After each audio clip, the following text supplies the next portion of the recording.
Okay. So in Japanese, family is called kazoku. Kazoku. If you can read this one, kazoku. Okay. और जैसे कि आपको पता है जापानीज में जब कभी हम किसी को ऑनर देना चाहते हैं तो हम या तो ओ यूज करते हैं या गो यूज करते हैं, है ना? अगर किसी वर्ड के आगे ओ या गो लगा दें तो थोड़ा सा रिस्पेक्टफुल हो जाता है। तो जब हम अपनी फैमिली की बात कर रहे हैं तब तो हम काजोकू कह सकते हैं, बट अगर हम किसी और की फैमिली की बात कर रहे हैं तो रिस्पेक्ट देने के लिए हम उसके आगे क्या लगा देते हैं, गो। तो ये बन जाता है गो काजोकू। ठीक है। अच्छा, अब ये काजोकू आपको याद हुआ वर्ड। अब इसमें ये जो काजोकू का जो कांजी होता है ना, ये ऊपर ये लिखा हुआ है, अभी जरूरी नहीं कि आपको याद हो जाए, बट ये 2 कंपोनेंट्स हैं इसमें। आप देखना, ये एक पहला कंपोनेंट है, ये कहलाता है का, है ना, ये का है, और ये जोकू है। ठीक है, डोंट वरी, नेक्स्ट स्क्रीन में मैं आपको एक्सप्लेन करने वाला हूं कि ये का क्या होता है। ठीक है।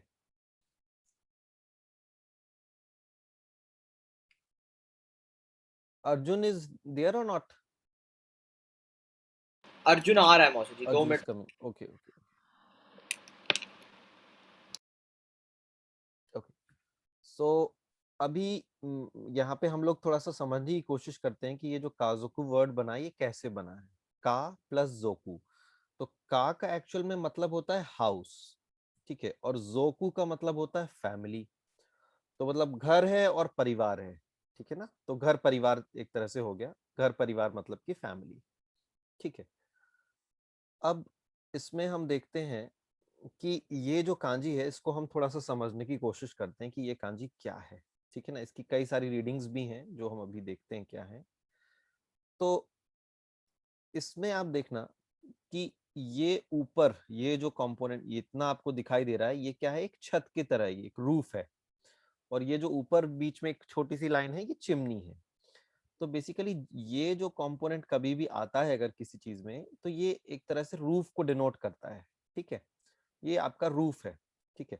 और ये इसके नीचे ये जो कांजी है पूरा का पूरा, ये कांजी है आपका पिग का। ठीक है ना। तो अब आप कहेंगे कि भाई पिग क्या कर रहा है घर में। तो आप ऐसे इसको मेमोराइज कर सकते हैं कि भाई, आई डोंट नो, मतलब ये जस्ट मेमोराइज करने के लिए मैं बता रहा हूँ कि मतलब लोग जो हैं वो अपने घरों में पिग जो है एज अ पेट रखते हैं। और जब तक अगर पिग नहीं होगा उनके घर में तो उनका घर कंप्लीट नहीं है ना। तो वो पिग जरूर रखते हैं अपने घर में एज अ पेट। ठीक है। तो नाउ यू कैन सी कि ये जो रूफ है, ये देखिए, ये रूफ वाला कंपोनेंट है, ये चिमनी है। तो ये जो रूफ वाला कंपोनेंट है वो बेसिकली पूरे घर को ही डिनोट कर रहा है। ठीक है ना। मतलब घर विजिबल नहीं है, केवल छत विजिबल है, बट उससे आपको क्या समझना है कि हाँ ये पूरा का पूरा घर है। और ये इसके नीचे एक आपका पिग है ये। ठीक है। तो ये पिग मैंने यहाँ पर पेपा पिग बनाया हुआ है। तो ये पूरा का पूरा कॉन्सेप्ट आपका क्या बन जाता है, घर बन जाता है। ठीक है। और घर के कई सारी रीडिंग्स हैं, बट सबसे इंपॉर्टेंट जो रीडिंग्स हैं वो है ये एंड का। तो अब ये को याद रख सकते हैं आप बहुत इजीली, मेरे ये में आइए, है ना। हिंदी में हम कैसे कहते हैं, मेरे घर आइए, मेरे घर में आइए, है ना। और इसको अगर जापानीज का यूज करके कहेंगे तो कैसे कहेंगे, मेरे ईए में आइए। तो ईए और ईए ना, you can match from there. तो अभी आपको यहाँ पे क्लियर हो गया, हाउस, हाउस को जापानीज में ईए कहते हैं, और काजोकू का भी कहते हैं। तो हमारा जो काजोकू वर्ड बना था जो अभी मैंने आपको बताया। ठीक है। ओके। अभी अदर रीडिंग्स भी हैं, धीरे धीरे आएंगी तो आप सीख जाएंगे ना, एक बार में सारी रीडिंग्स नहीं सीखी जा सकती हैं। नेक्स्ट, नाउ ये जो कांजी है, ठीक है ना, कुछ लोगों को अभी शायद मैंने पिछली क्लास में शायद नहीं बता पाया था आपको ये कांजी। ठीक है ना। तो ये इस कांजी में आप अगर देखेंगे जो ये बीच में जो केवल इतना पार्ट है, आई थिंक आपको याद होगा कि ये पर्सन का कांजी है, ये हितो का यस कांजी है। और यस यहाँ पर ये जो लाइन दिख रही है, ये क्या कर रहा है, पर्सन अपने हाथ ऐसे ब्रॉडली इसने फैला दिए हैं, है ना, ऐसे एकदम स्ट्रेच कर दिए हैं। तो जब हमको कोई बहुत बड़ी सी चीज शो करनी होती है कि वो इतनी बड़ी चीज है, तो हम कैसे ऐसे हैंड्स को एकदम स्ट्रेच करके शो करते हैं ना। तो क्योंकि ये जो पर्सन है इसने अपने हैंड्स एकदम स्ट्रेच किए हुए हैं, ये शो कर रहा है एक बहुत बड़ी चीज को, है ना, कि कोई बिग चीज है। तो बेसिकली ये बिग का कांजी है, ठीक है ना, बिग का कांजी है। और इसको हम जापानीज में क्या बोलते हैं, ओ, है ना, ओ साउंड आता है, तो ये बिग है। और ये क्या है बताइए, ये अभी अभी हमने पढ़ा, ये किस चीज का कांजी है? या या, है ना, हाउस का कांजी है, ये अभी अभी हमने पढ़ा, है ना। और हाउस की एक रीडिंग हमने यहाँ पर देखी थी कि ये, या भी एक रीडिंग थी इसकी, ऊंची भी एक रीडिंग थी, का भी थी, है ना। तो ये क्या आया, ये बिग है, बिग को ओ, ओकी होता है, तो ये ओकी का ओ, और ये ये क्या बना, ओया। तो ओया का क्या मतलब है, बिग हाउस। अच्छा, अब जैसे हिंदी में भी हम कहते हैं कि भाई बहुत बड़े घर वाले हैं वो लोग, तो है ना, तो बड़े घर वाले से क्या मतलब आता है, भाई बहुत बड़ा घर है उनका, तो है ना। तो इसका मतलब सिर्फ हाउस से नहीं है कि भाई हाउस ही, बिल्डिंग ही बड़ी है। इसका मतलब ये भी हो सकता है कि बहुत ऊंचा खानदान है, या बहुत रईस खानदान है ना, काइंड ऑफ, ये सारे मीनिंग इसके अंदर आ जाते हैं। तो ओया, है ना, ओया का मतलब है रिच फैमिली हो सकती है, ठीक है, या फिर रिच नहीं तो वो डिस्टिंग्विश फैमिली हो सकती है, बहुत फेमस या किसी चीज के लिए जानी जाने वाली फैमिली हो सकती है।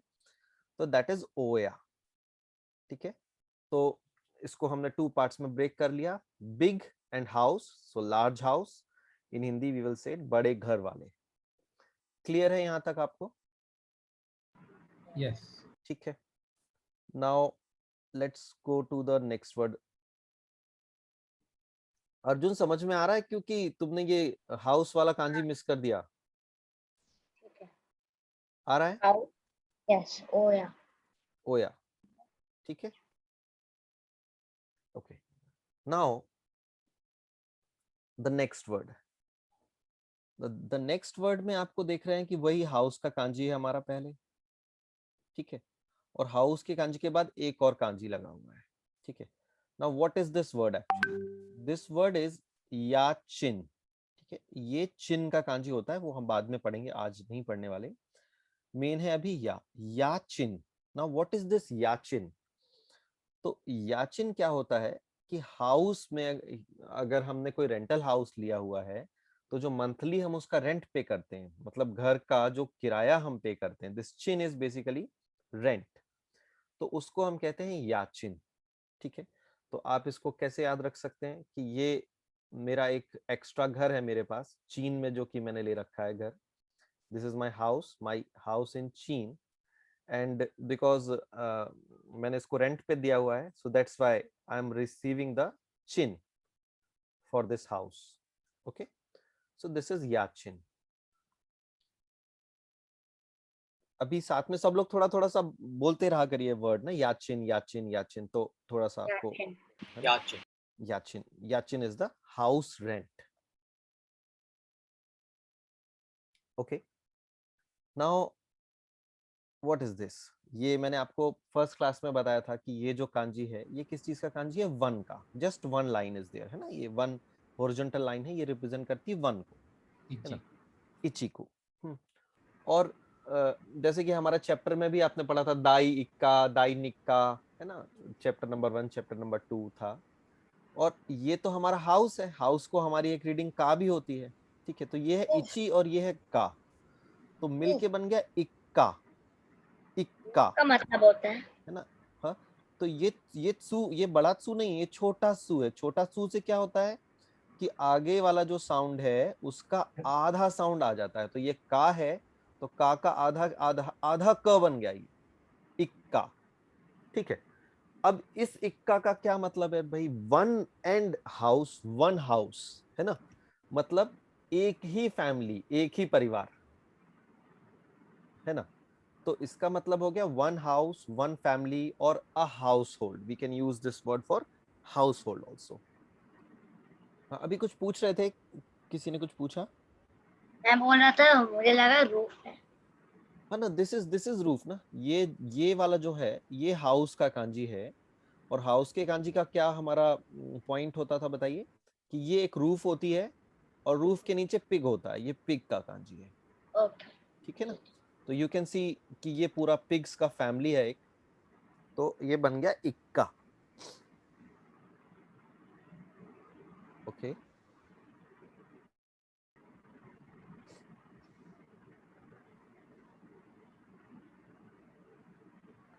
Now again we have the same kanji,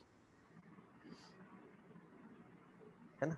ये हमारा हाउस का कांजी है, फिर से ये रूफ है, ये पिग है, लेकिन हाउस के कांजी के साथ एक और कांजी है यहाँ पर। ठीक है, अब आप पूछेंगे कि ये कांजी किस चीज का है, तो इस कांजी को मैं आपको थोड़ा सा समझाने की कोशिश करता हूँ। बेसिकली देखिए, ये जो रूफ थी हमारी, ठीक है ना, ये रूफ थी, रूफ का कांजी था। अगर इस रूफ के कांजी को मैं ऐसे स्ट्रेच कर दूं, वर्टिकली स्ट्रेच कर दूं खूब सारा, तो क्या होगा कि ये ऐसे वॉल ये नीचे तक आ जाएगा, ये नीचे तक आ जाएगा, ये भी थोड़ा लंबा हो जाएगा। तो आप केवल इस पार्ट को देखो, ये देखिए, ये और ये जो दिख रहा है, ये बेसिकली ऐसा ही लग रहा है ना जैसे रूफ के कांजी को स्ट्रेच कर दिया हो हमने वर्टिकली। Do you agree? या हाँ, और इस रूफ के और ये तो रूफ का कांजी ही हमने खींच के बड़ा कर दिया, और इसके अंदर ये जो कांजी हमको दिख रहा है इतना, ये तो हमारा किस चीज का कांजी है? पर्सन का, हितो का कांजी है ना, टोरी हितो का कांजी है। तो ये एक रूफ है और रूफ के नीचे एक पर्सन है ना। अच्छा, रूफ के नीचे एक पर्सन मतलब रूफ क्या शो करता है? घर को, और घर के अंदर रहने वाला पर्सन। तो बेसिकली एंशियंट टाइम में क्या होता था कि जो वाइफ है वो घर पे रहती थी, है ना, और जो मैन है वो काम करने के लिए खेतों में जाते थे। ठीक है, तो बेसिकली मैं आपको बता दूं कि ये जो कांजी है ये अंदर का कांजी है, ये जो सेकंड कांजी है ना, क्योंकि रूफ है और रूफ के अंदर में एक पर्सन है, तो इट डिनोट्स कि ये अंदर अंदर की बात हो रही है। ठीक है, और अंदर को जापानीज में क्या कहते हैं? नाई, नाई। ठीक है, तो अब देखिए इन दोनों से क्या बना, ये हमारा हाउस था, ठीक है, हाउस का मतलब था का, और हाउस की रीडिंग थी का, और ये है नाई। ठीक है, तो वर्ड बना हमारा कानाई, कानाई। और मीनिंग आप खुद समझ ही गए होंगे कि घर, घर के अंदर रहने वाला। तो हमेशा घर के अंदर कौन रहता है? Wife, house wife. ठीक है ना, तो बेसिकली कानाई का मतलब होता है वाइफ इन जापानीज। नाका इज आल्सो इनसाइड। या नाका, नाका इज ऑल्सो इनसाइड, है ना। और नाका का भी मतलब इनसाइड होता है, और नाई का मतलब भी इनसाइड होता है। ठीक है, तो Kanai is clear? I Yes. Okay, चलिए मैं एक काम करता हूँ, मैं एक बार थोड़ा सा, कुछ लोगों ने बाद में ज्वाइन किया है, मैं एक बार बहुत ही क्विक रिव्यू ले रहा हूँ शुरू से, ताकि सभी को समझ में आ जाए। ठीक है, तो बेसिकली आज हम क्या कर रहे हैं, काजोकू के बारे में पढ़ रहे हैं, फैमिली के बारे में। ठीक है, तो जापानीज में फैमिली को क्या कहते हैं? काजोकू। सभी लोग बोलिए साथ में, काजोकू। Kazoku. यस, और ये तो हम अपनी फैमिली के लिए बोलेंगे, जब हमको किसी दूसरे की फैमिली के लिए बात करनी है, तो एक रिस्पेक्ट के लिए हम क्या लगा देंगे इसके आगे? गो, दैट विल बिकम गो काजोकू। Okazu. यस, गो काजोकू। ओके, और हमारा ये जो कांजी है फैमिली, ये जो हमने का यहाँ पर जो कांजी ऑब्जर्व किया, ये कांजी कैसे बना है बताइए?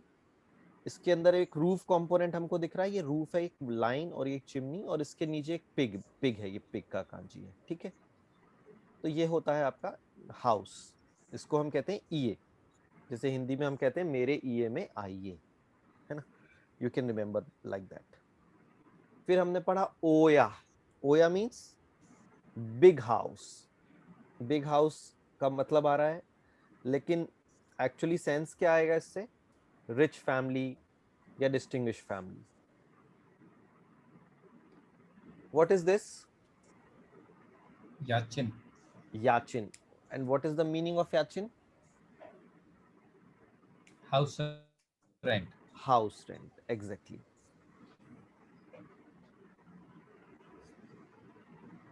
And this is ikka. Ikka means household, household या फिर one family, because this is one and this is house, one house. The next word is kanai. Kanai में आपको two components दिखाई दे रहे हैं, one is house and the another one is inside. तो घर के अंदर जो है वो कौन है? Wife, Kanai. Okay, the next one. अच्छा, इसमें आपको देखिए फिर से यही आपको का कांजी दिख रहा है, हाउस का कांजी दिख रहा है, ठीक है. लेकिन हाउस के कांजी के पास में एक और कांजी दिख रहा है ना. ये कांजी ऐसे लग रहा है जैसे कुछ कुछ जैसे कि एक ड्रेसिंग टेबल हो, लग रहा है ना जैसे कि एक ड्रेसिंग टेबल हो. ये सामने मिरर है, ये टेबल का पार्ट है आपका, ये इसकी लेग्स हैं, लग रहा है जैसे कि एक ड्रेसिंग टेबल हो या फिर कोई स्पेसिफिक सी अलमीरा हो, कोई डिजाइनर्स, ठीक है ना. तो ये बेसिकली जो कांजी है ना, ये इस कांजी की जो रीडिंग होती है, ये रीडिंग होती है गु, और इसका मतलब होता है इक्विपमेंट्स या टूल्स, ठीक है. और अभी यहाँ पर क्या बात हो गया कि ये घर है. फर्नीचर बोल सकते हैं हम. क्या चीज? फर्नीचर. हाँ हाँ हाँ, एग्जैक्टली. तो बेसिकली घर के अंदर जो इक्विपमेंट्स या टूल्स हैं, वो मतलब उसका मतलब निकल के आता है कि घर के वो सामान. घर का सामान. तो बेसिकली घर का फर्नीचर, ठीक है. तो ये का गु हो गया. का इज हाउस, गु का मतलब होता है टूल्स या यूटेंसिल्स. तो ये फाइनली हो गया घर के सामान या घर के उपकरण. तो बेसिकली बेड, सोफा, है ना, अलमीराज, जो भी फर्नीचर है आपका, फर्नीचर कंपोनेंट है, वो इसमें आ जाएगा, कागू, ठीक है. ओके, अभी नेक्स्ट वर्ड है हमारा. एक्चुअली ये काजुकू फैमिली से शुरू हुआ है ना, तो फैमिली से रिलेटेड मैंने सोचा सारे वर्ड्स हम आज कवर कर लेते हैं. तो now what do you see here? ये देखिए, ये कांजी आपको दिख रहा है, ठीक है. इस कांजी में ये देखो, ये नीचे जो ये 3 लाइंस है ना, ये 2 और ये बीच में ये जो, समझ में आ पा रहा है? 1 2 3, ये 3 लाइंस. और ये बेसिकली आपने देखा होगा कि जब हमने लिखने का कांजी पढ़ा था काकू का, उसमें भी ये आया था. तो ये बेसिकली क्या था? हैंड. ये हैंड है, Right. हाँ, Right. ये हैंड है. इधर से आपका हैंड आ रहा है और ये फिंगर्स हैं जो कि, है ना. और ये हैंड से आपने ये कुछ पकड़ा हुआ है, ये देखिए, ये कोई चीज आपने ऐसे पकड़ी हुई है ना, ये वर्टिकल बार, है ना. और Yes. इसमें कुछ कुछ चीजें लगी हुई हैं, है ना. मे भी हो सकता है कि ये एक झाड़ू हो, ठीक है ना, जैसे कि एक झाड़ू हो गया और ये आगे कुछ लगा हुआ है. या वैक्यूम, मतलब वैक्यूम क्लीनर भी हो सकता है, समथिंग, आप कुछ भी ऐसे मेमोराइज कर सकते हो. तो ये बेसिकली हाथ है और हाथ में आपने ये वर्टिकली कुछ पकड़ा हुआ है यहाँ पे. तो अब आप समझना क्या मतलब, ये बेसिकली कांजी है ये शी का मतलब होता है वर्क, ठीक है ना. तो आपने हाथ में कुछ चीजें पकड़ी हुई हैं और आप इसके थ्रू कुछ वर्क कर रहे हो, ठीक है.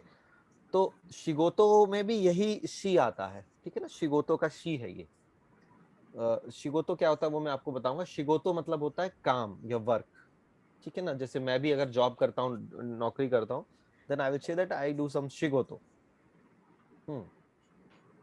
नाउ कभी कभी जापानीज में क्या होता है कि जब 2 वर्ड्स कंबाइन होते हैं तो साउंड जो है वो थोड़ा सा चेंज हो जाता है.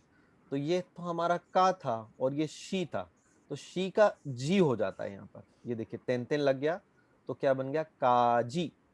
अच्छा, हिंदी में काज. तो काजी का मतलब क्या हो गया? घर का काम. अच्छा, हिंदी में भी हम कहते हैं ना काम काज, काम काज, क्या करता हूं मैं? काम काज, है ना. तो बेसिकली काजी, ये भी जापानीज में भी जो है वो काजी से थोड़ा सा मिलता जुलता है. का हिंदी में हम काज कहते हैं, यहाँ हम काजी कह रहे हैं, ठीक है. तो बेसिकली काजी is what? It is housework और डोमेस्टिक कोर्स, और ठीक है. जैसे कि क्लीनिंग करना, कपड़े धोना, खाना बनाना, है ना. सो ऑल दीज आर काजी. Okay, Yes. Next word. Now आपको याद होगा लास्ट क्लास में मैंने आपको ये वाला कांजी पढ़ाया था. ये कांजी क्या था हमारा? ये तो जो अंदर कांजी बना हुआ है ना. इसमें क्या होता था? ये तो आपका ये केवल ये जो 3 लाइंस वाला कांजी है, किंग का कांजी था, है ना. और ये किंग के हाथ में एक ज्वेल है यहाँ पर, है ना, एक उसके हाथ में कुछ है, तो ये बेसिकली क्या रिप्रेजेंट करता था? ताका राकू जी का ताका, है ना। और ये पूरी जो बाउंड्री है बेसिकली ये आपका ट्रेजर था, और ये ट्रेजर के चारों तरफ एक बाउंड्री आपने जब खींच देते थे तो क्या बन जाता था? कंट्री, कुनी, Yeah. है ना। ये तो ये हमारा जो कांजी है ये कंट्री का कांजी है, क्योंकि ये जो पूरा का पूरा बॉर्डर है इसके चारों तरफ, ये शो कर रहा है आपकी कंट्री को, ठीक है। नाउ यहाँ पर इन्होंने टू कांजीज को कंबाइन कर दिया, एक तो कंट्री को और एक हाउस को, है ना, मतलब कंट्री एंड हाउस। तो इसका क्या सेंस निकल के आएगा बताइए? Home country. Yes yes, home country, देश, आपका देश, है ना, होम कंट्री। तो बेसिकली कंट्री भी आपका एक तरह से घर ही है ना। Yes. ओके, तो इसको हम क्या कहते हैं? कांजी, इसकी कंट्री की एक और रीडिंग होती है कोकू, कोकू, ठीक है, कोकू। और ये है का, तो देखना क्या बना, कोकू एंड का, तो कोकू प्लस का हो रहा है यहाँ पे। तो कोकू का, तो जल्दी जल्दी में जब आप बोलते हैं कोकू का, तो ये बेसिकली एडिशन हो रहा है, तो स्मॉल कू हट जाता है और आधा का बन जाता है, तो हो जाता है कोका, कोका, ठीक है। So basically Coca means country और नेशन, ठीक है। एंड आप इसको ऐसे याद रख सकते हैं कि Coca Cola you can find everywhere in the country. You can say that it is a coca country because you can find coca everywhere. So this is just a mnemonic for it, coca.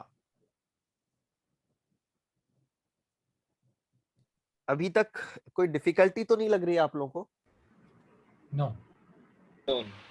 क्योंकि हम लोग ये जो कांजीज और जो vocabulary सीख रहे हैं ना, ये काफी डिफिकल्ट लेवल के कांजीज और वोकेबलरी है, N3 और N2 लेवल के ऑलमोस्ट, इसमें से most of the kanjis N3 N2 level के हैं, ठीक है। तो लेकिन फिर भी अगर आप इजीली सीख पा रहे हो तो बहुत अच्छी बात है। और इसको मेमोराइज करना इसलिए जरूरी है क्योंकि इसी से फिर हम लोग बहुत सारी ब्रांचिंग करेंगे, है ना। जापानीज लर्निंग में ना बहुत सारे डॉट्स हैं और उनको आपस में कनेक्ट करते जाना है हमको, तभी अच्छी लर्निंग हो पाएगी, ठीक है। तो अभी हम देखते हैं नेक्स्ट कांजी, नेक्स्ट वर्ड, ठीक है। अब नेक्स्ट वर्ड में आप देखिए ये क्या है, का है हमारा, है ना, हाउस है। अब हाउस के आगे इन्होंने एक कांजी और लगा दिया, ठीक है। अब ये किस चीज का कांजी है मैं आपको बताता हूं। तो बेसिकली जैसे कि कोई शेफ होता है और शेफ अपना खाना वाना बनाने की तैयारी कर रहा है, ठीक है। तो ये तो पर्सन का, ये पर्सन होता है ना। अ, और अगर आपको एज अ पर्सन नहीं लेना है तो आप इसको ऐसे भी ले सकते हो कि भाई ये नाइफ्स रखे हुए तरह तरह के, देखिए ये कोई स्पेशल डिजाइन के कुछ कुछ नाइफ रखे हुए हैं, और एक शेफ जो है अपने नाइफ्स रख के बैठा हुआ है, भाई अब कुछ बनाने की तैयारी में है वो, ठीक है। तो इसका मतलब होता है क्रिएट करना, है ना, कुछ क्रिएट करना, कुछ बनाना। और इसको जापानीज में कहते हैं साकू, साकू, ठीक है। तो अब यहाँ पर क्या हो रहा है देखना, ये था साकू और ये था का, तो क्या होना चाहिए, साकू का, लेकिन क्या हो जाएगा, कू का क्या हो जाएगा, जब ये संधि होगी, ये कनेक्शन बनेगा, संधि में कैसे होता है, कू हट जाएगा और उसकी जगह क्या आ जाएगा, आधा का, तो ये क्या बन गया, साका, Sa. ठीक है, साका। नाउ व्हाट इज द साका, what is the meaning of साका, ठीक है। तो बेसिकली मैंने आपको बताया साकू का मतलब, मैंने आपको बताया क्रिएशन, है ना, to make something, to create something. और हिंदी में हम क्या कह सकते हैं इसको, रचना करना किसी चीज की या किसी चीज का सृजन करना। और का मतलब है घर। तो ये एक पर्सन है, देखिए ये एक पर्सन है, and this person is house of creativity. मैं आपसे ऐसा कह रहा हूं कि this person himself is a house of creativity, और वी कैन से कि इसका जो माइंड है that is a house of creativity. उसका मतलब ये होता है कि हाँ, इसका मतलब ये हुआ कि ये जो पर्सन है ये एक आर्टिस्ट है या एक राइटर है, क्योंकि क्योंकि ये मतलब इस तरह की चीजें जिसमें कि क्रिएटिविटी रिक्वायर्ड होती है। तो यहाँ पर आप समझ रहे हैं, मतलब हाउस, हम एक्चुअल में हाउस को हाउस नहीं कह रहे हैं, घर नहीं है, लेकिन ऐसे इस सेंस में हम यूज करते हैं ना, जैसे कि मतलब भाई, बहुत क्रिएटिव है बंदा वो। हाँ, इसका मतलब है कि बंदा बहुत क्रिएटिव है। मतलब ये जो मतलब किसी पर्सन को हम ये कह रहे हैं कि वो बंदा ही हाउस ऑफ क्रिएटिविटी है। इसका मतलब है कि उसके अंदर बहुत सारी क्रिएटिविटी भरी हुई है, बहुत सारा वो कुछ क्रिएट कर सकता है चीजों को। ठीक है, तो ऐसे पर्सन, इसीलिए ये वर्ड बना हमारा साका। ठीक है, तो आप इसको कैसे याद रख सकते हैं, ये क्रिएटिविटी हाउस इज साका। ठीक है, so he is a writer, he is an artist, and this is just a mnemonic. ठीक है, तो ये मैमोनिक मैंने ऐसे दिखाया है कि ये एक बुक है, ये एक बुक है, ये बुक में फोटो लगा हुआ है फुटबॉल का, सॉकर का। और सॉकर को जापानीज में कैसे बोलते हैं, साक्का। क्योंकि ये र तो बोल नहीं पाते, तो फिर साक्का हो जाता है ना, सॉकर को सोक्का, साक्का हो जाता है, साक्का। तो ये बुक लिखी हुई है साक्का माय पैशन, ये माय पैशन। और ये किसने लिखी है, साकागुची सान ने लिखी है, कोई बंदा है साकागुची, उसने लिखी है। सो यू कैन रिमेम्बर कि Sakaguchi is the author of this book, साका माय पैशन। ओके, ठीक है। Now, okay, now what is this, see, यहाँ पर आप थोड़ा सा ध्यान से देखिए इसको, इस पेन, ये चीज को ध्यान से देखिए, इधर लेफ्ट साइड में ये क्या है बताइए, एक सीनरी है, दिख रही है सभी को एक सीनरी।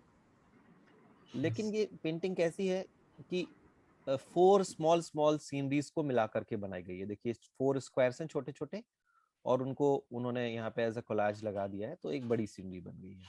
ठीक है, और अगर हम इस सीनरी और इससे इस सीनरी के ऊपर देखिए, ये क्या लगी हुई है, एक लाइट लगी हुई है, फ्लैश लाइट, जो कि इसको फोकस करके सी के ऊपर लाइट डालती है। ये एक लाइट लगी हुई है। और तो बाकी इसकी जो फ्रेम, ये हमारा जो पूरा डिजाइन है, तो ऊपर तो ये हो गया, बाकी की तीनों तरफ इसकी हमने एक ऐसे यहाँ बाउंड्री ड्रॉ कर दी है। ठीक है, तो ये बेसिकली ये देखिए, अब इस कांजी को देखिए आप, ये लेफ्ट वाला kanji, do you feel any similarity, ये कांजी और ये जो कॉन्सेप्ट मैंने आपको दिखाया, क्या ये एग्जैक्टली सेम है Yes. क्या? तो बेसिकली ये जो कांजी है, ये पिक्चर का कांजी है। ठीक है ना, ये शो कर रहा है पिक्चर को। Now what this person is doing, देखिए यहाँ पर ये बंदा बैठा हुआ है, ये इस पिक्चर को देख रहा है। और जैसे कि इस पिक्चर में था, ये ऐसे स्क्वायर नेटवर्क था, इसने भी ऐसे कुछ स्क्वायर नेटवर्क किया है, और कुछ कुछ बना रहा है, मतलब ये भी ड्राइंग करने वाला है सिमिलर उसमें। और इसके दिमाग में आप देखिए कितने सारे आइडियाज हैं, पिक्चर्स से रिलेटेड कितने सारे आइडियाज हैं। ठीक है, now what do you understand by this, picture and house, है ना, मतलब कि पिक्चर्स का हाउस है वो पर्सन जो कि पिक्चर्स का हाउस है, उसको, वो कौन होगा, वो बंदा पेंटर, उसको पेंटिंग है ना, या फिर आर्टिस्ट भी कह सकते हैं, इसको भी हम आर्टिस्ट कह सकते हैं, या फिर वो पेंटर कहलाएगा। और इसका जो हमारा वर्ड आ जाएगा वो है गाका, गाका। ठीक है, तो दिस इज गाका, पिक्चर्स का house. So we are saying that his brain is the house of pictures. Next, काफी डिफिकल्ट हो गए अभी, कुछ कुछ ये वर्ड्स काफी डिफिकल्ट हैं, तो बस I think towards the end है अभी ये वाला पार्ट हमारा, but I hope you can still memorise it easily. कैसे, मैं आपको बताता हूँ कि आपको यहाँ पे क्या दिख रहा है, ये एक फार्म है ना, एक फार्म फार्म दिखाई दे रहा है, एक छोटा सा फार्म हाउस है ये। फार्म में आपको क्या दिख रहा है कि तरह तरह की एक्टिविटीज हो रही है ना, यहाँ पर कोई ट्रैक्टर बच्चा काम से, कर रहा है, 2 बच्चे काम करने वाले। एग्जैक्टली ये सब लोग फार्मिंग एक्टिविटीज में लगे हुए हैं। ठीक है ना, क्रॉप्स भी हैं यहाँ पर। फार्म तो हाउस। या this is a farmhouse, and यहाँ पे फार्मिंग हो रही है। ठीक है, नाउ अब ये नौका का क्या मतलब होता है, देखिए नौका, नौका, नौका। ठीक है, तो इसको सबसे पहले तो मैं आपको याद रखने का तरीका बता देता हूँ। ठीक है, कि भाई मैं आपसे कहूँ कि ये मेरा फार्म हाउस है, ये मेरा फार्म है, बट मेरा फार्म पे मैं खुद काम नहीं करता, मैंने नौकर रख रखे हैं सारे के सारे। कौन रख रखे हैं? नौकर। और नौकर ही और सारा काम वहां पर करते हैं, ठीक है। बट वो फैमिली से कैसे रिलेटेड है? हाँ, वो अभी हम बात करते हैं। तो नौकर जो है यहाँ पर, मतलब ये तो मैमोनिक हो गया, ठीक है ना। तो आपको यहाँ पर, मतलब मैंने आपको क्या बताया कि मेरा जो फार्म है उसमें जो फार्मिंग का जो काम है पूरा का पूरा, वो सब नौकर करते हैं। तो वो नौकर कौन है? फार्मर है, ठीक है।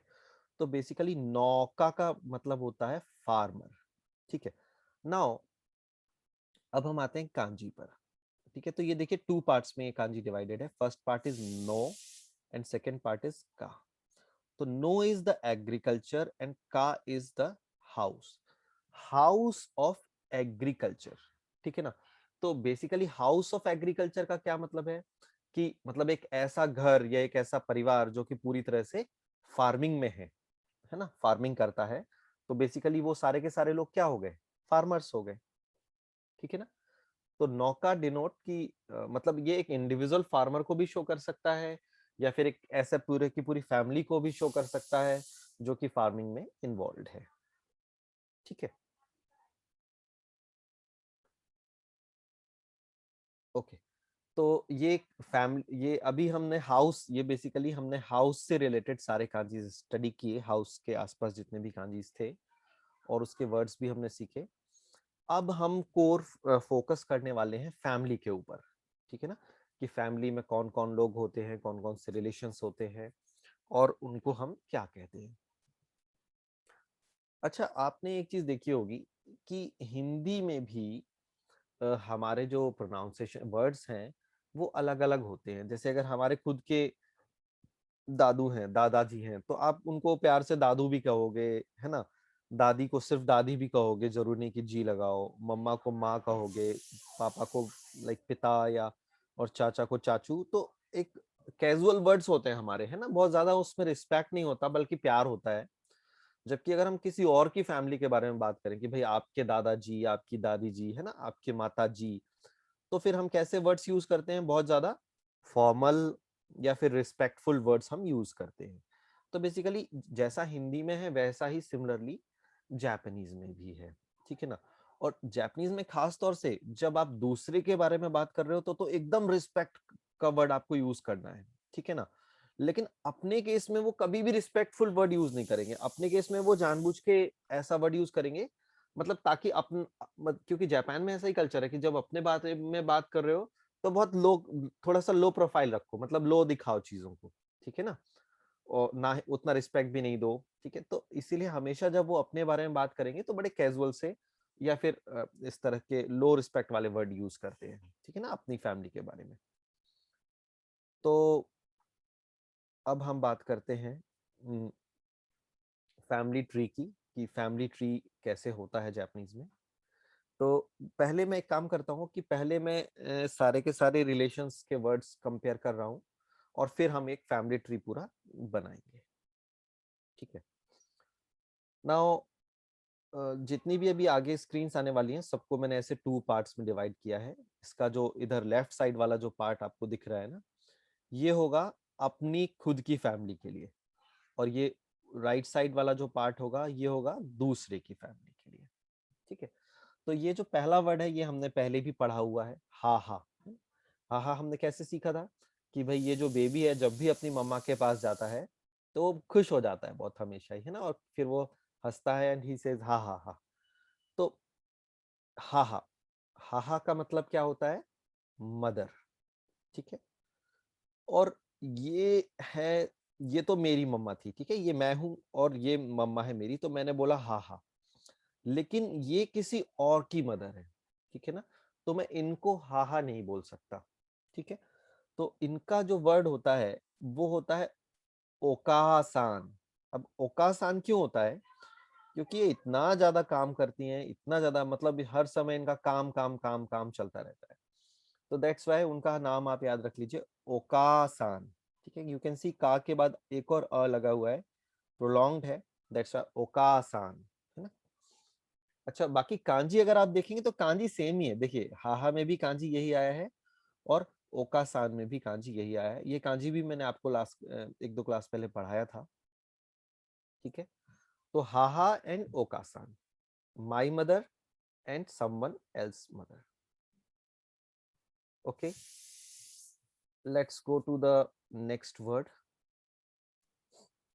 ओके, ये भी हमने लास्ट क्लास में, आई थिंक पहली क्लास में पढ़ा था, चीची.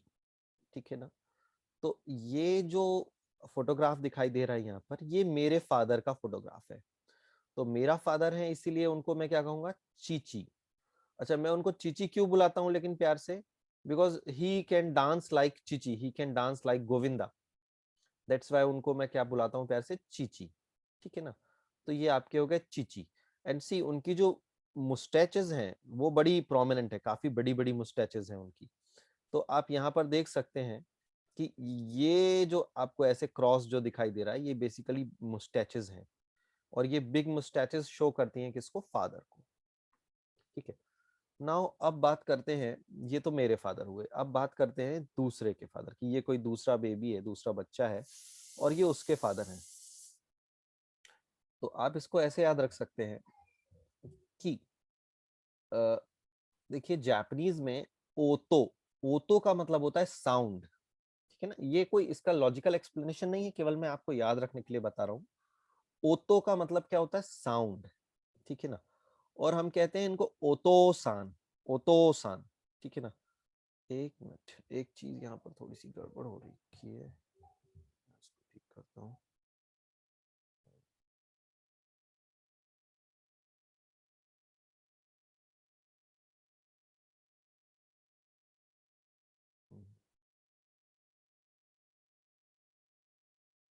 ये प्रोलॉन्गेशन जो है, हाँ ये थोड़ा गलत लिखा हुआ है. ओतोसान में ऊ आता है यहाँ पर ना, ये जो प्रोलॉन्गेशन हो रखा है ना, ओतोसान, दैट विल बी एन ऊ.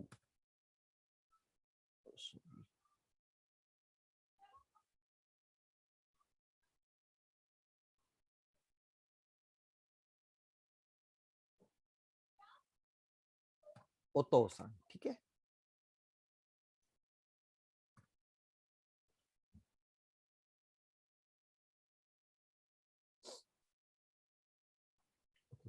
तो आप इसको ऐसे याद रख सकते हैं कि उसके जो पापा हैं, आपका एक फ्रेंड है सपोज कीजिए, और उसके जो पापा हैं वो हमेशा उसको बहुत डांटते रहते हैं, बहुत गुस्सा करते हैं उससे, बहुत चिल्लाते हैं उससे. मतलब चिल्लाते हैं मतलब क्या करते हैं, बहुत साउंड क्रिएट करते हैं ना, बहुत नॉइज करते हैं. और ओतो का मतलब जापानीज में होता है साउंड, मेक नॉइस, है ना. तो दैट्स व्हाई आप उसको ओतोसान बुलाते हैं, ओतोसान. ठीक है ना, because he creates a lot of noise. तो ये मेमोनिक अगर आप याद रख लेंगे तो फिर आप कभी कंफ्यूज नहीं होंगे और भूलेंगे नहीं कि कौन क्या था. ठीक है. तो Chichi and ओतोसान. Next. Okay, now यहाँ पर मैं आपको एक दूसरा कांजी इंट्रोड्यूस करने वाला हूँ. देखिए, ये कौन है बताइए, हाँ. हा हा. और ये कौन है, चीची. ठीक है. तो ये मैं जब दोनों को एक साथ बात करता हूँ भाई, कि मेरी मदर और मेरे फादर, तो इसका मतलब क्या हो जाता है, माई पेरेंट्स, है ना, माई पेरेंट्स. तो पेरेंट्स का जो वर्ड होता है वो वर्ड होता है रियोशिन, रियोशिन. ठीक है ना. और रियोशिन का ये कांजी है यहाँ पर, ये अभी मैं आपको एक्सप्लेन करूंगा कि ये कांजी कैसे होता है. तो पेरेंट्स के लिए आपको क्या यूज करना है, रियोशिन. ये तो आपके लिए हो गया, लेकिन ये देखिए ये दूसरे के पेरेंट्स हैं, ओकासान ओतोसान, है ना. तो जब किसी दूसरे के पेरेंट्स की बात करेंगे तो रिस्पेक्ट लगाने के लिए आप इसके आगे सिर्फ एक गो जोड़ दीजिए, गो रियोशिन. ठीक है. रियोशिन एंड गो रियोशिन. Now now let's try to learn कि ये भाई रियोशिन कैसे बना, इसके ये जो कांजीज हैं इनका क्या मतलब है. ठीक है. तो ये देखिए, ये रियोशिन बना है दो कांजी से. पहला कांजी ये है और दूसरा कांजी ये है. ठीक है. नाउ इस पहले कांजी को आप ध्यान से देखिए, इस कांजी का मतलब होता है बोथ या टू. अच्छा, अगर इस कांजी को अगर आप ध्यान से देखेंगे भी तो आपको समझ में आएगा कि जैसे मान लीजिए कि ये बीच की एक लाइन है जो टी है, और टी के दोनों तरफ, इस तरफ और इस तरफ, मतलब एक बैलेंस तरीके से बना हुआ है ना, मतलब इस तरफ भी और इस तरफ भी एग्जैक्टली सेम वो है. मतलब अपने आप में वो कांजी ऐसा लगता है कि हाँ, जैसे टू को मतलब बोथ साइड्स को इंडिकेट कर रहा है ना, बोथ, दोनों तरफ. ठीक है. और अगर इस कांजी को हम सिमिलैरिटी देखें तो ऐसा लग रहा है जैसे एक श्रवण, ये बीच में आपका एक श्रवण कुमार खड़ा हुआ है, ठीक है ना, और इसके शोल्डर पे ये one side and two side, एक तरफ इसके फादर हैं और एक तरफ मदर है ना, काफी मैच करता है ये इस इमेज से भी, ठीक है। तो ये जो कांजी है, सबसे पहली बात ये आपका बोथ का कांजी है, सिर्फ सिर्फ बोथ का कांजी है, पेरेंट का कांजी नहीं है ये, सिर्फ बोथ का, ठीक है। Now why, what is this kanji, ठीक है, ये मैं आपको नेक्स्ट स्लाइड में एक्सप्लेन करूंगा। देखो ये कांजी यहाँ पर दिख रहा है सभी को ध्यान से, ठीक है। अब इसमें सबसे पहले हम इसको ब्रेक करते हैं, इतना पार्ट ले लीजिए, सिर्फ इतना पार्ट, ये क्या है बताइए, इतना पार्ट ट्री है, ट्री, यहां से इसको कट कर दीजिए, ये ट्री है या नहीं है, Yes. Key. यहाँ से कट कर दीजिए, ट्री, ट्री का कांजी बच जाएगा, ये यहाँ से कट कर दीजिए, बिल्कुल ठीक है। तो देखिए ये जो है ट्री है, तो मैंने यहाँ पर बना लिया, ये आपका ट्री है, और ट्री के ऊपर ये क्या है, देखिए ये एक लाइन है ऐसे, और ये टू लेग्स है, और ये बेसिकली खड़े होने का कांजी होता है, ठीक है ना, खड़ा, somebody is standing। ये शायद पिछली क्लास में नहीं आया था, अभी तक नहीं आया है, बट मैं आपको करवाऊंगा ये आगे भी कवर।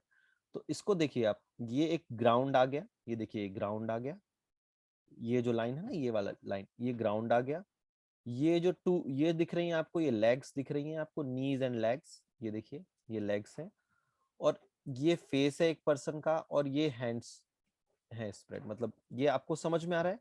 आप केवल ये ऊपर वाले इतने से पार्ट को आप इससे मैच कराने की कोशिश करिए, आपको समझ में आ जाएगा कि ये स्टैंडिंग का कांजी है, ठीक है।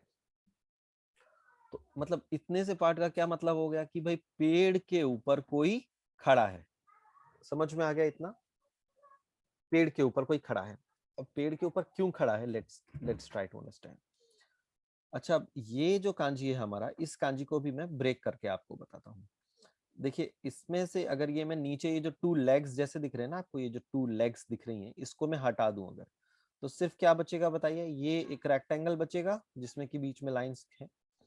ये जो रेक्टेंगल है ये आई का कांजी है, ये पूरा का पूरा आई का कांजी कैसे है कि आई वैसे तो हॉरिजॉन्टल होती है हमारी, लेकिन इन्होंने आई को कैसा किया, ऐसे वर्टिकल कर दिया, घुमा दिया 90 डिग्री से।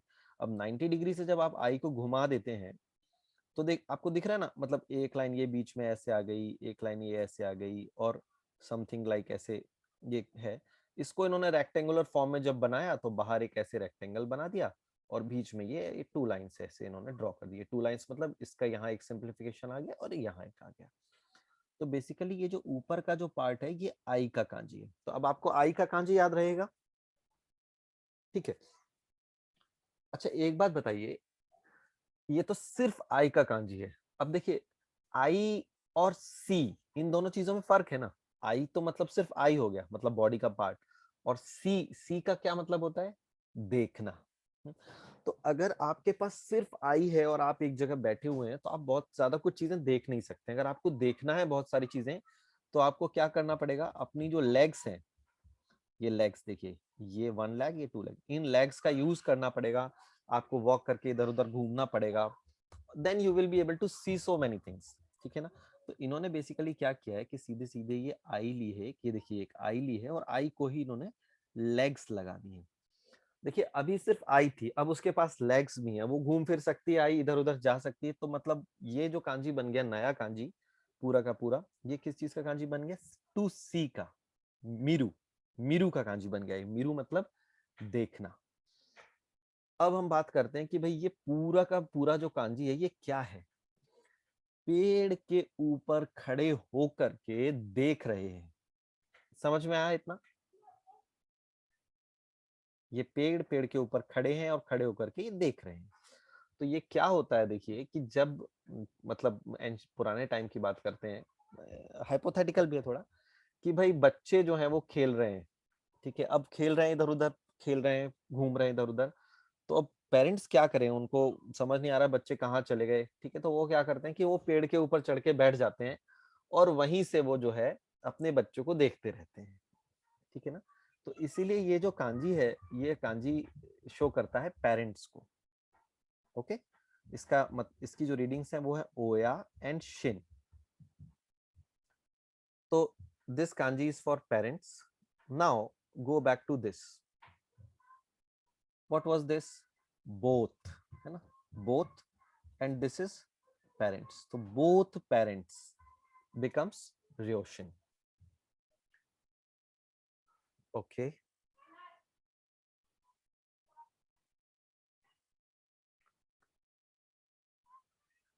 The next one is son and daughter. तो ये एक फादर है और यू कैन सी कि एक इनका बेटा है और एक बेटी है, ठीक है।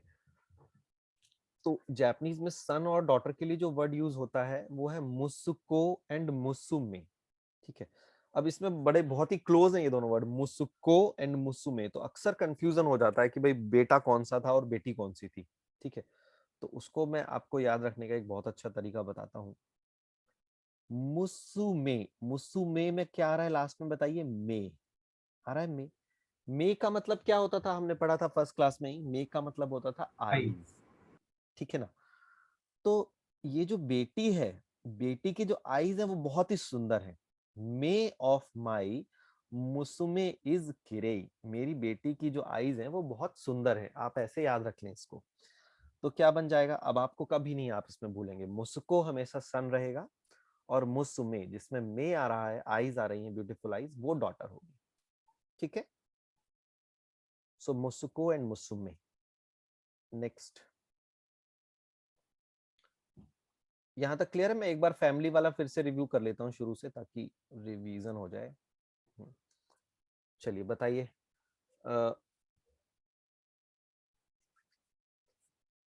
मैं पूछता जाऊंगा, आप लोग बताते जाइए, ठीक है। Your own mother, Ha. हा हा, and somebody else mother, Okasan. ओकासान। इसमें Abrishan it will pronounce like Okasan or Okasan. देखिए, Oka means अगर long. इसका हम अ हटा दें, अगर मान लीजिए ये अ नहीं होता तो कैसे हो जाता बताइए? ओकासान, ठीक है ना। Okasan. ओकासान हो जाता, ठीक है ना। तो ओकासान तो गलत है, ठीक है ना। ओकासान ये सही नहीं है ना। आ का को हमको थोड़ा लंबा खींचना पड़ेगा, प्रोलॉन्ग करना पड़ेगा। तो कैसे होगा बताइए? क्योंकि आ लगा हुआ है। Okasan. ओकासान, ओकासान, समझ गए? Okasan. तो दोनों, अगर आप आ को डिलीट करके देखिए, आपको अपने आप अंतर समझ में आ जाएगा। ओकासान कितना फ्लैट सा लग रहा है ना, कोई ओकासान, जबकि इसमें क्या हो रहा है? ओकासान, ठीक है। Okay, your own father, your father Chichi. चिची, somebody else father Okasan. Otosan. ओतोसान, है ना, ओतोसान। Okay, parents Ryoshin. Ryoshin, and somebody else parents Goryoshin. गोर्योशिन, है ना। और ये जो कांजी है हमारा, ये बोथ, इसका इस जो रियो होता है ना, रियो, ये रियो का कांजी है। रियो का मतलब बोथ, ठीक है ना। And this is the kanji of Shin, Shin का मतलब पेरेंट्स, ये ओया। और ये कांजी आपने कैसे याद किया था? पेड़ के ऊपर खड़े होकर के देखना। ओके, मुसुमे मतलब Daughter. डॉटर, एंड मुसुको मतलब Son. सन। ओके, चलिए अब हम चलते हैं थोड़ा सा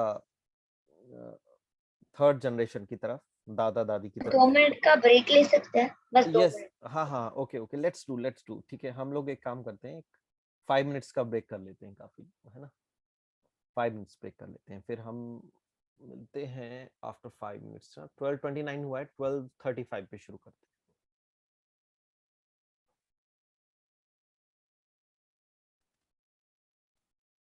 ओके,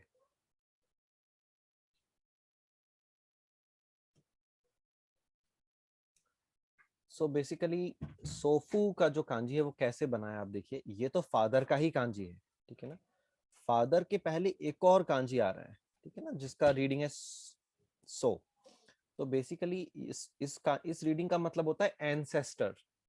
मतलब ये क्या हो गया? एंसेस्ट्रल फादर, मतलब फादर से भी पहले वाले father, that becomes the grandfather, सोफू। ठीक है। Avneet-san, since recording was not on, so Yeah. can we quickly cover the grandmother once again, so that in future it will be easier for Yes, revision? yes. Let's do that. Yeah. Okay.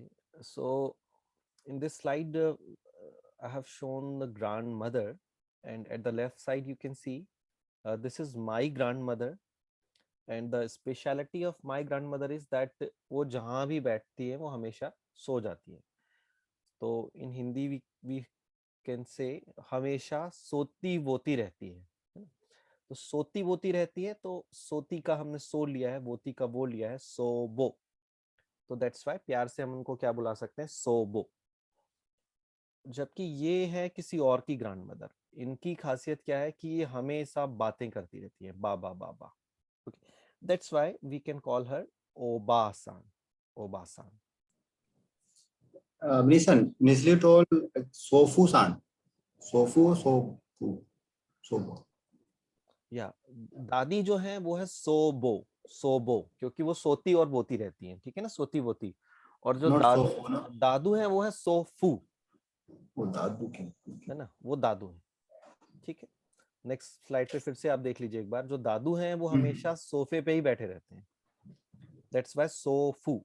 तो सोबो and सोफू, ठीक है, सोबो सोफू। और दूसरे के लिए क्या हो गया, ओबासान एंड ओजीसान। दादी हो गई ओबासान और दादू हो गए ओजीसान। ठीक है,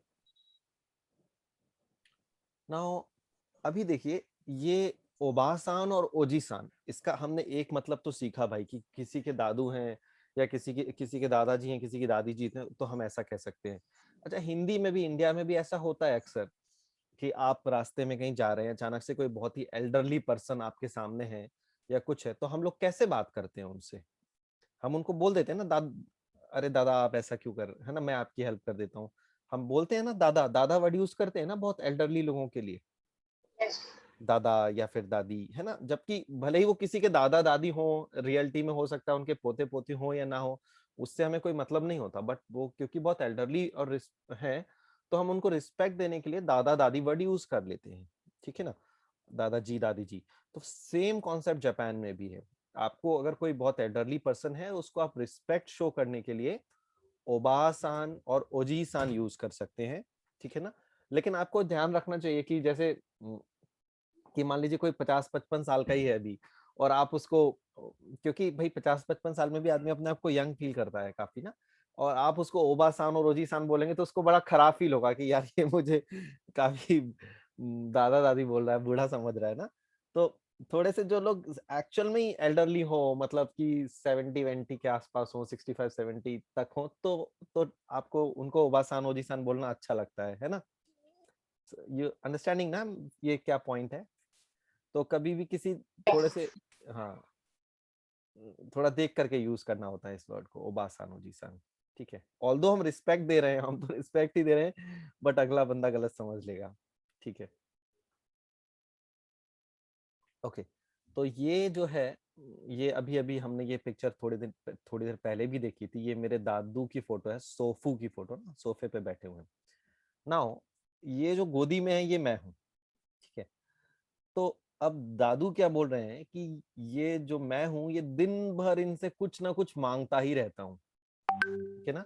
इसीलिए वो मुझे प्यार से क्या बुलाते हैं, मागो, ठीक है ना। तो मागो का मतलब क्या हो गया, ग्रैंड चाइल्ड, है ना। वो दादू से कुछ ना कुछ मांगता रहता है दिन भर, दैट्स व्हाई मागो। एंड अगर हमारा खुद का ग्रैंड चाइल्ड है तो वी कैन से मागो, बट अगर किसी और का ग्रैंड चाइल्ड है तो आप देख सकते हैं वर्ड इज सेम मागो, बट उन्होंने सान भी लगा दिया उसके पीछे और आगे भी ओ लगा दिया है ना, रिस्पेक्ट शो करने के लिए, ओ मागो सान। प्लीज क्लोज द डोर, ओ मागो सान।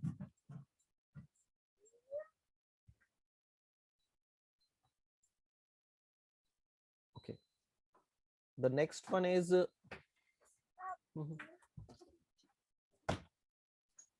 the next one is अनि,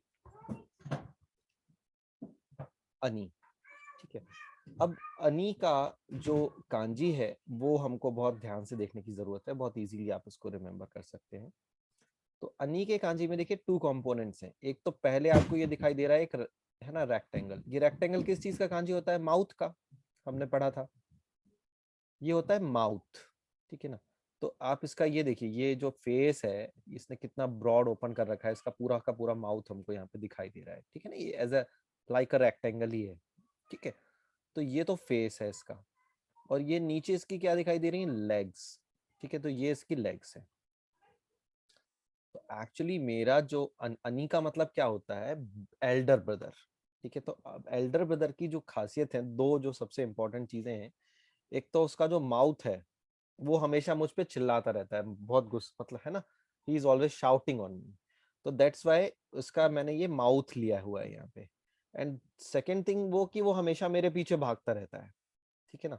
तो दैट्स व्हाई मैंने उसकी लेग्स यहाँ पर ली हुई है, ठीक है ना। तो माउथ एंड लेग ये क्या शो कर रहा है?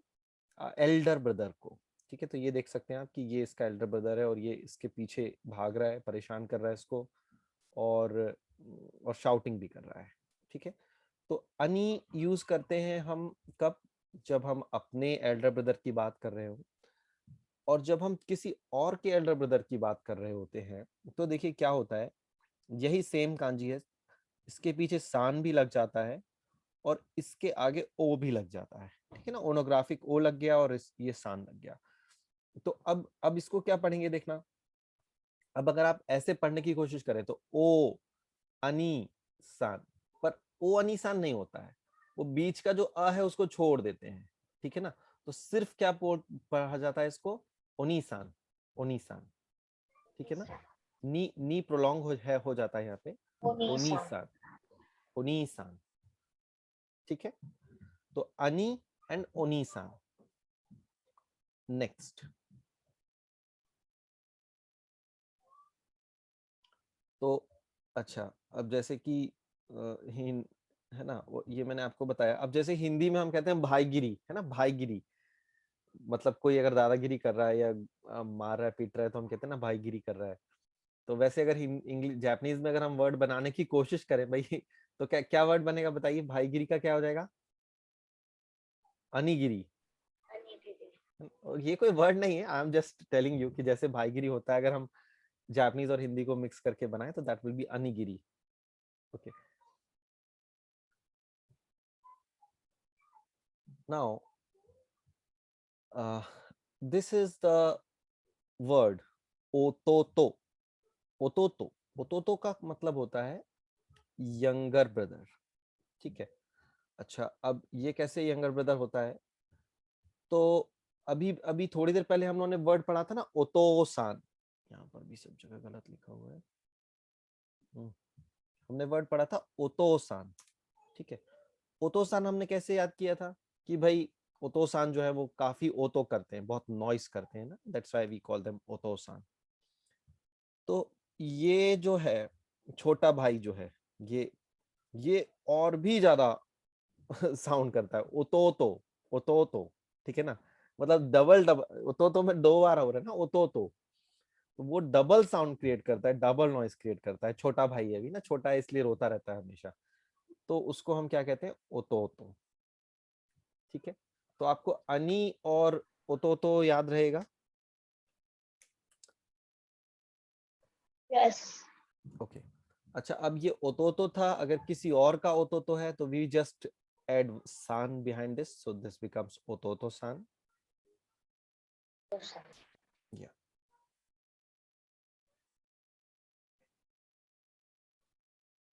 Okay.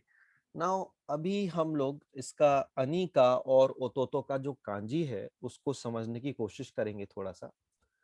तो अनि का कांजी तो मैंने आपको ऑलरेडी एक्सप्लेन कर दिया, है ना। अनि की खासियत क्या है कि हमेशा शाउटिंग करते हैं और मेरे पीछे भागता रहता है, that's why mouth and leg, ठीक है। अब ये जो छोटा भाई है इसकी खासियत क्या है? इसकी खासियत क्या है देखना, कि हमेशा जो है पीठ पे जो है चढ़ा रहता है किसी ना किसी की, है ना, पापा मम्मा या एक्स वाई जेड किसी की भी। तो आप इसको अगर इस कांजी को आप देखने की कोशिश करें तो कैसा लग रहा है, देखिए कि बीच में कोई ये एक वर्टिकल लाइन है और ये लेग है, ये लेग है ना, ये कोई पर्सन है ना, और उस पर्सन के ऊपर ये चढ़ा हुआ है, ये बेबी बेताल की तरह ठीक है ना। तो ये छोटा भाई है, इसकी हमेशा खासियत है ये किसी न किसी के ऊपर ऐसे चढ़ा रहता है पीठ पर, तो हम इसको याद रख सकते हैं ओतोतो। ठीक है, ये कांजी आपको याद रहेगा ऐसे। Next one, okay. अब नेक्स्ट वन एक वर्ड है, ये वर्ड है क्योदाई।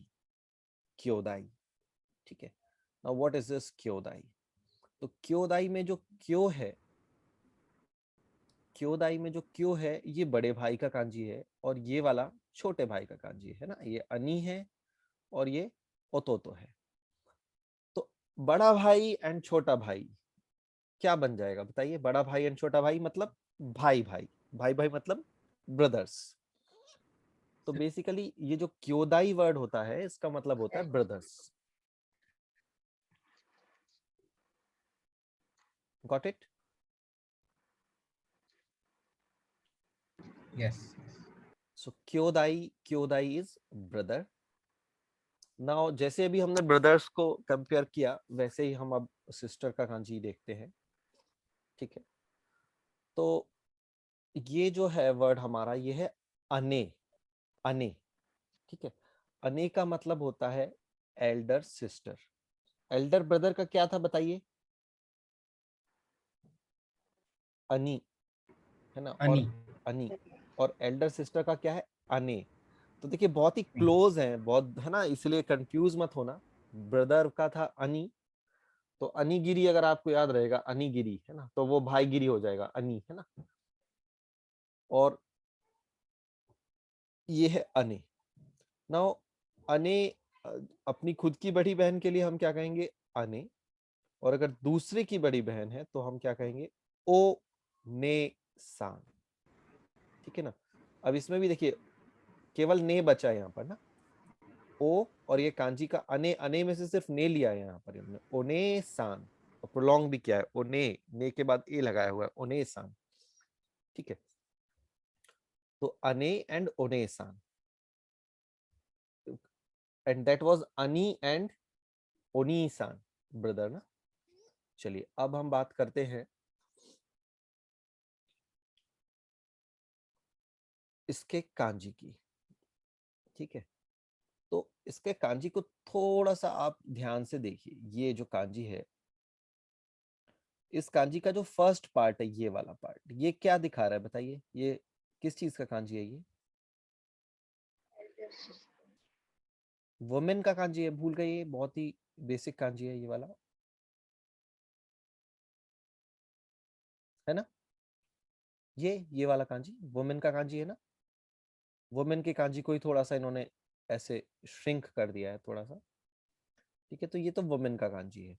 ओके, और आपको एक चीज मैं बता देता हूँ यहाँ पे, ये जो कांजी होता है ना, ये वाला कांजी मार्केट का कांजी होता है। ठीक है, और आप इसमें अगर आप देखेंगे तो यहाँ पर ये कंपोनेंट आ रहा है मार्केट वाला। ठीक है, तो ये देखिए ये क्या है? ये वुमेन है और यहाँ पर ये मार्केट भी आ रहा है। ठीक है ना। तो देखिए क्या होता है, जैसे छोटी जो बहन है वो तो अभी बहुत छोटी है, तो वो अकेले मार्केट नहीं जा सकती। लेकिन जो बड़ी बहन है वो बड़ी हो गई है, तो वो मार्केट जा सकती है अकेले शॉपिंग करने के लिए। ठीक है ना। तो देखिए, तो अब आपको ये कांजी कैसे याद रह सकता है? देखिए वुमेन का कंपोनेंट आ रहा है, मार्केट का भी आ रहा है, मतलब एक लड़की है जो कि अब मार्केट जा सकती है अकेले, तो वो बड़ी बहन हो गई। याद रहेगा यहाँ से आपको?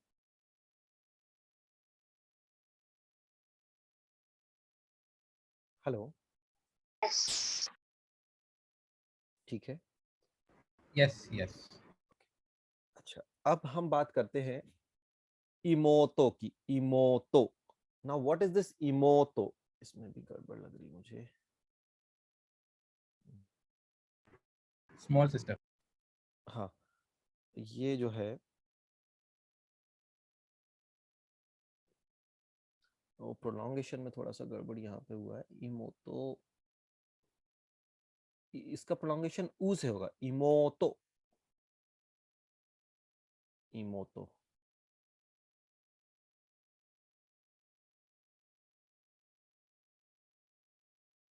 ठीक है, इमोतो। ठीक है, तो इमोतो हम कैसे याद रख सकते हैं? मोटी लड़की, मोतो। ठीक है ना? तो ये जो छोटी बहन है ये काफी मोटी है ना? तो आप इसको याद रख सकते हैं, इमोतो।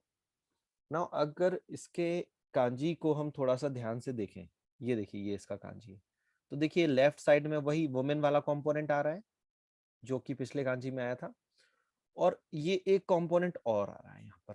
ठीक है ना? अभी मैं इस कंपोनेंट में नहीं जा रहा हूँ डिटेल में, बट हम इसको कंपेयर कर लेते हैं दोनों में क्या डिफरेंस था।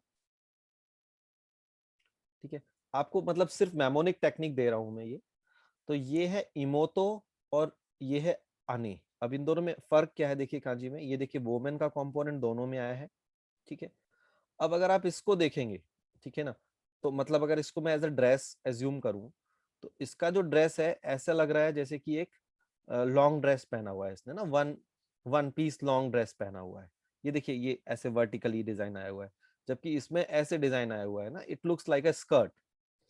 तो आपको अगर कांजीज में जैसे कभी कंफ्यूज नहीं होना है, ये दोनों कांजी क्योंकि दोनों सिमिलर लगते हैं, तो आप बहुत इजीली याद रख सकते हैं कि एल्डर सिस्टर का हमेशा लॉन्ग ड्रेस होगा और यंगर सिस्टर का स्कर्ट होगा। ठीक है, एक चीज ये याद रख सकते हैं। दूसरा, ये मार्केट वाले से भी आप याद रख सकते हैं कि she can go to the market alone but she can not. Okay, done. इमोतो वर्सेस अने इज क्लियर। Okay, Yes. अच्छा, अभी जैसे आपने देखा था भाई, बड़े भाई का और छोटे भाई का हमने कांजी मिला दिया था, तो क्या बना था? वर्ड क्या बन गया था? ब्रदर्स, है ना, क्योदाई। वैसे ही यहाँ पर इन्होंने एल्डर सिस्टर का कांजी लिया और यंगर सिस्टर का कांजी लिया और दोनों को मिला दिया, तो क्या बन गया? शिमाई। इसको कहते हैं शिमाई। शिमाई का मतलब होता है सिस्टर्स। ठीक है, तो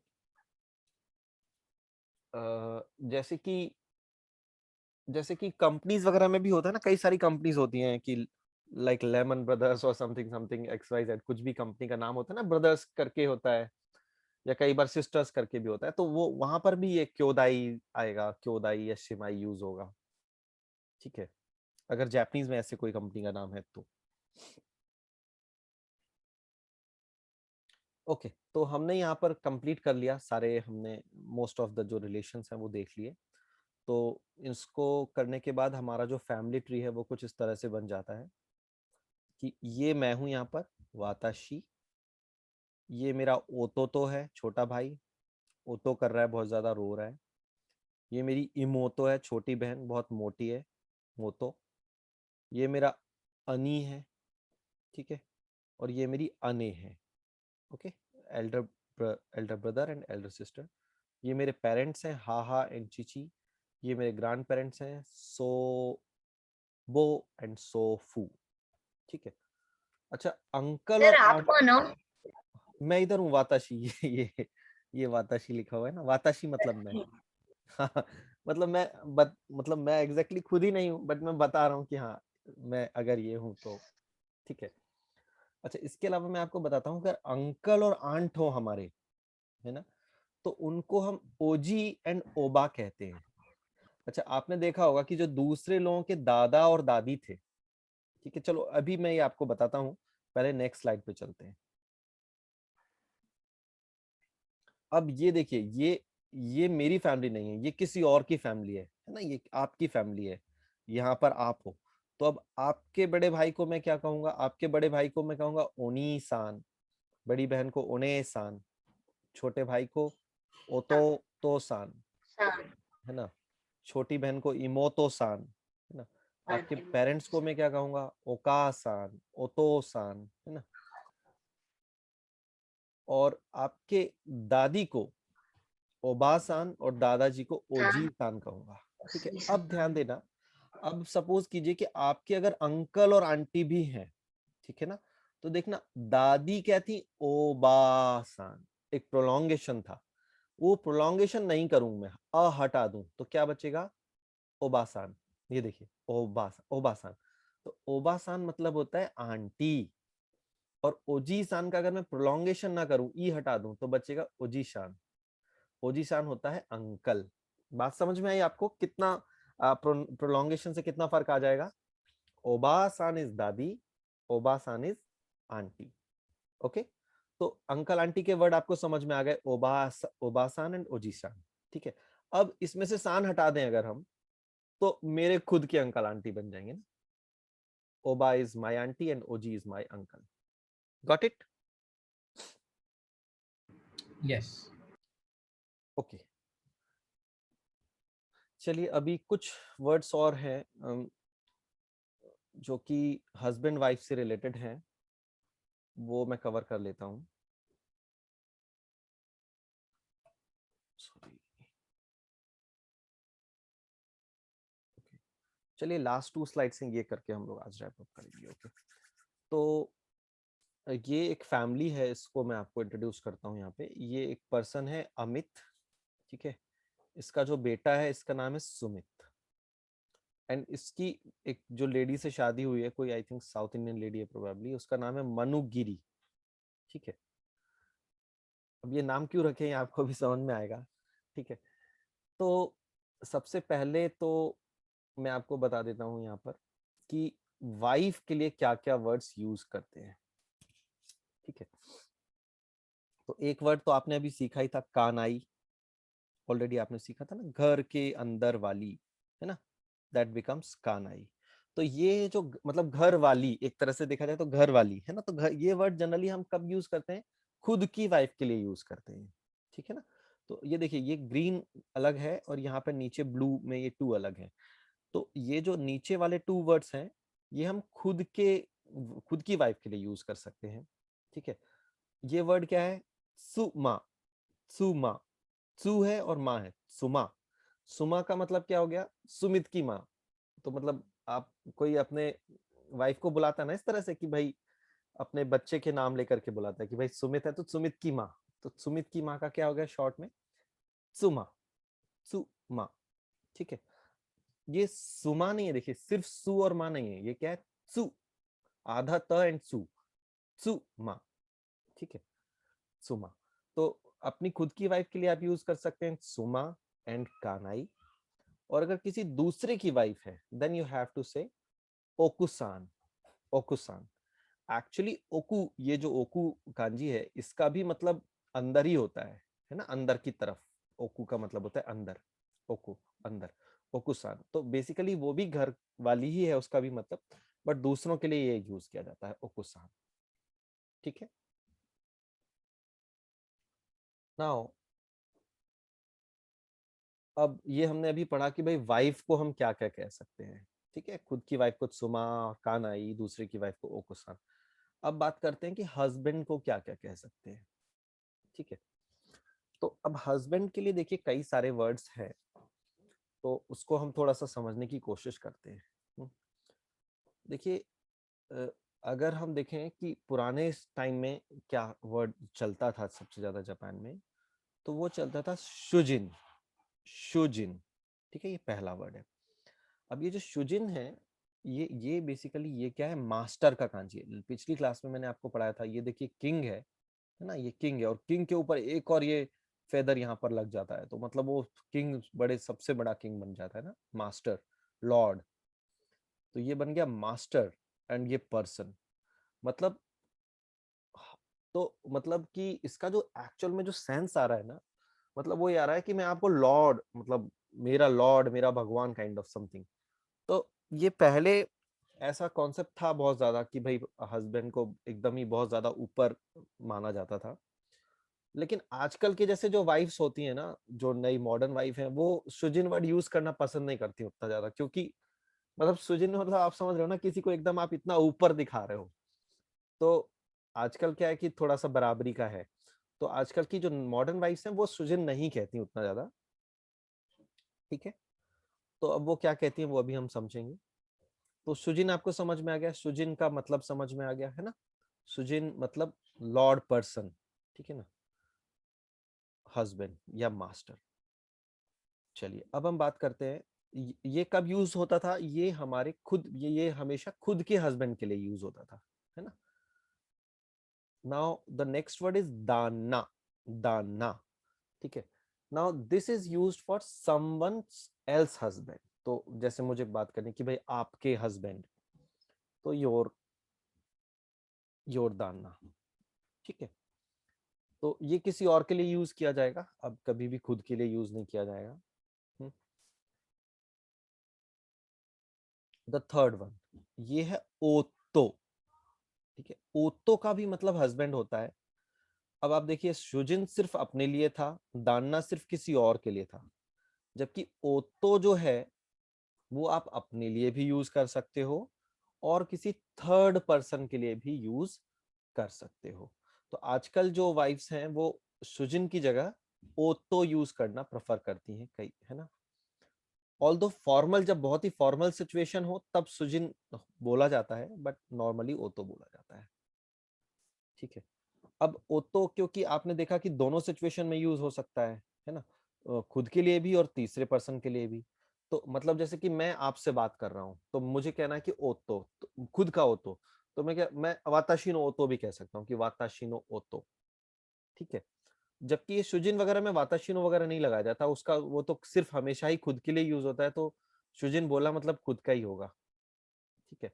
तो और अगर मैं आपसे बोलना चाहूँ कि भाई रीना सान के कोई रीना सान है, उनके हस्बैंड, तो मैं कह सकता हूँ रीना सान नो ओतो, ठीक है ना, रीना सान के हस्बैंड, रीना सान नो ओतो, ठीक है। अच्छा, अब एक चीज और होती है, नेक्स्ट जो वर्ड है उची नो हितो। उची जो है वो भी एक घर की ही रीडिंग है ना, घर को हम उची भी बोलते हैं। उची नो हितो मतलब घर वाला आदमी, है ना, घर वाला आदमी। उची नो हितो मतलब मेरे घर पे जो आदमी रहता है वो आदमी, है ना, that becomes my husband, my hubby. थोड़ा काफी ये कैजुअल हो गया, उची नो हितो, माय हबी। और एक और तरीका जो वुमेन्स यूज करती हैं, जैसे कि सुमित के पापा, है ना, तो सुमित भी कहने की जरूरत नहीं होती, सिर्फ पापा ही कह देती कि भाई इनके पापा, या जस्ट पापा, तो दे कैन से ओतोसान, ठीक है। क्योंकि अब वो ओतोसान कहेगी, क्यों कहेगी? क्योंकि वो अपने बच्चे के रिस्पेक्ट में बता रही है, ठीक है ना। वो चीची नहीं कहेगी कि चीची, ठीक है ना, वो ओतोसान कहेगी यहाँ पर इस सिचुएशन में, क्योंकि वो यहाँ पर ओतोसान कहने का मतलब यहाँ पर एक्चुअली फादर नहीं है, वो हस्बैंड शो कराना चाहती है ना। Getting my point? हिंदी में भी हम कहते हैं ना ऐसा, लेडीज कहती है ना, हाँ ये इनके पापा, या जस्ट पापा भी बुलाती हैं कभी कभी बच्चों के पापा, समथिंग लाइक दैट। तो ये सब वर्ड्स जो हैं ये हमारे हस्बैंड के लिए यूज होते हैं। Now this is the last slide for today. अब हमने इतने सारे रिलेशन सीखे, है ना, हमने खुद के फैमिली के बारे में सीखा और हमने किसी दूसरे की फैमिली के लिए भी सीखा, बट एक जो सबसे इम्पोर्टेंट चीज हमारी लाइफ में आ जाती है वो है इन लॉज, है ना। क्योंकि शादी के बाद क्या होता है कि जितने भी आपके रिलेशन है उन सब का एक और वेरिएंट क्रिएट हो जाता है ना, इन लॉज वाला। तो ये जो अमित है, इसकी जो वाइफ है उसका नाम क्या था? मनुगिरी, ठीक है। और अब भाई अमित के अगर खुद के पापा हैं, ठीक है, तो वो क्या कहेगा? मतलब किसी और के अगर को पापा को बोलना है तो सिर्फ कहेगा कि चलो ओतोसान है। लेकिन यहाँ पर वो क्या कहता है, देखना, गिरी नो ओतोसान, गिरी नो ओतोसान, ठीक है। मतलब क्या? किसके पापा? गिरी के पापा। तो मतलब वो अपनी वाइफ के लिए हमेशा क्या यूज करता है? ये गिरी वर्ड यूज करता है, क्योंकि उसका वाइफ का सरनेम गिरी है। तो भाई गिरी के पापा, गिरी नो पापा, गिरी नो पापा उसके कौन हो गए? फादर इन लॉ हो गए। गिरी नो इमोतो मतलब गिरी की छोटी बहन, गिरी की छोटी बहन उसकी यंगर सिस्टर इन लॉ हो गई, ओके। और या अगर हमको, ठीक है, आपको समझ में आ गया, तो अगर आपको किसी भी फैमिली इससे बात करना है तो गिरीनो से कर सकते हैं। अगर किसी एक्स वाई जेड पर्सन का भी कहना है, जैसे मैंने क्या कहा यहाँ पर, ए सान नो गिरी नो ओकासान, मतलब ए सान है कोई पर्सन, ए सान की, है ना, ए सान की कौन है? गिरी नो ओकासान, ओकासान नहीं, मदर नहीं, कौन सी ओकासान? गिरिनो ओकासान, मतलब मदर इन लॉ। तो गिरिनो का फंक्शन समझ में आ गया आपको? गिरिनो क्या चीज है?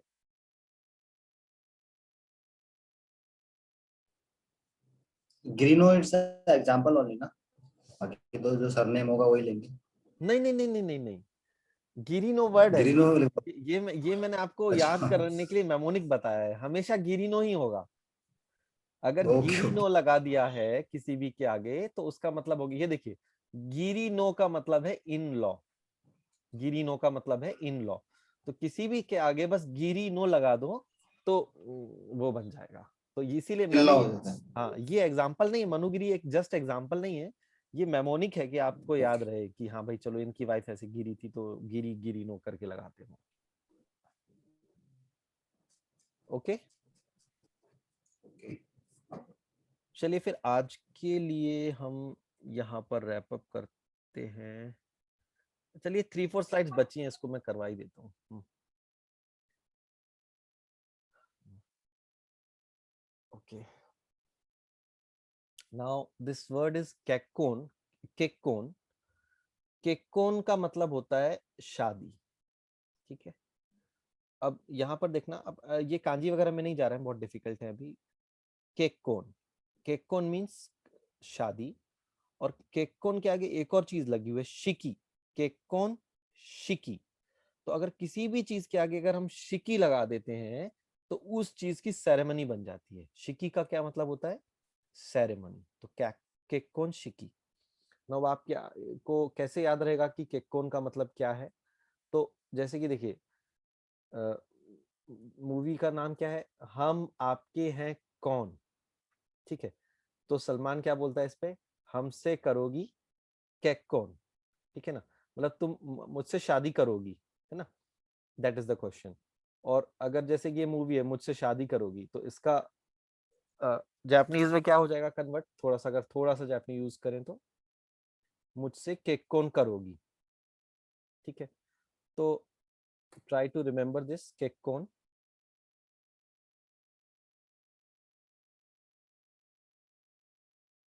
Okay, that's it for today. और नेक्स्ट क्लास में फिर हम लोग आगे कंटिन्यू करते हैं, फैमिली वाला जो चैप्टर है। आप लोग एक काम करना कि सभी के पास बुक है ना? बुक ये सभी ने डाउनलोड कर ली थी जो लिंक मैंने शेयर की थी? Yes. हाँ तो ये जो चैप्टर नंबर 4 है ये बेसिकली फैमिली के बारे में ही है। तो now you can, I think आपको सारे ऑलमोस्ट सारे वर्ड्स मैंने सिखा दिए हैं इसमें से। आप लोग घर पे भी पहले से थोड़ा सा पढ़ के रख सकते हैं और इसके ऑडियोज वगैरह सुन सकते हैं। ठीक है, बाकी मैं नेक्स्ट क्लास में फिर इसको चैप्टर को लूंगा। ठीक है, चलिए फिर आज के लिए thank you very much for joining. Thank you.